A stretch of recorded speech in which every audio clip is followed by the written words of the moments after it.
Seorang pengantar paket atau kurir mengunggah video dirinya saat mengantarkan paket cash on delivery COD. Dalam video yang diunggah ulang oleh akun @newdramaojol.it ini lantas viral lantaran kurir tersebut mengantarkan paket COD dengan nominal yang tak biasa.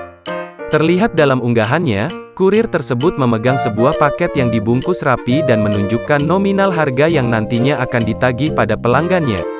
Entah apa yang dibeli oleh pelanggannya tersebut, nominal belanjaan yang akan dikirim tersebut hanya Rp927 atau apabila dibulatkan sekitar Rp1.000 saja. Tak hanya satu paket saja yang memiliki nominal tersebut, namun ada dua paket COD yang harus ditagih dengan nominal yang tidak jauh beda. Makin dibuat kesal, kurir tersebut juga mengatakan dalam unggahan videonya bahwa pemilik paket COD yang harusnya ditagih uang pembayaran tersebut tidak ada di rumah.